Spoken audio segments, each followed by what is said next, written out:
everyone, Callie here with Power Studies Inc., and this is the current Q&A.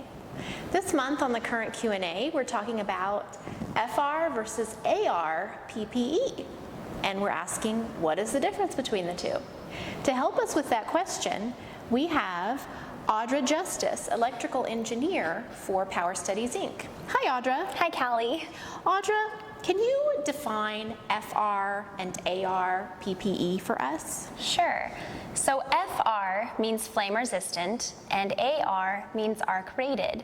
The two terms do not mean the same thing and they cannot be interchanged.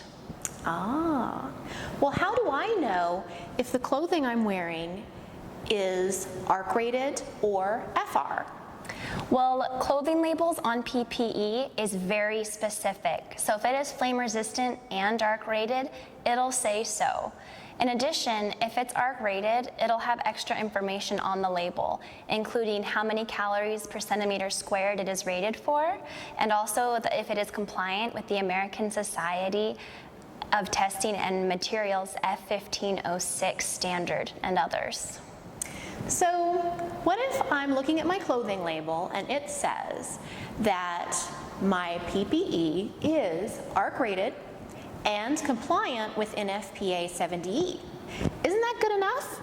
Actually, no. If the label says it is just compliant with the NFPA 70E, that is not enough. You want to see on the label that it is compliant with the ASTM standards. For example, the PPE I am wearing currently, on the tag, it tells me for both my shirt and my pants that it is rated at 12 calories per centimeter squared and compliant and tested under the ASTM standards.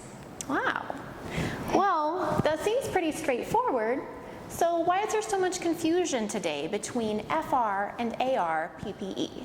Well, while FR and AR are very different, they are also very closely intertwined.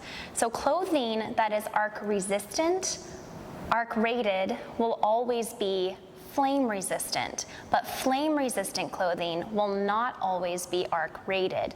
And adding to the confusion today, a lot of people, when they're wearing their PPE that is AR, will constantly call it just FR, and that is not accurate. AR PPE should never be called FR. Oh, all right. Well, thank you for explaining that for us, Audra. You're welcome. That was this month's current Q&A. Stay tuned for next month.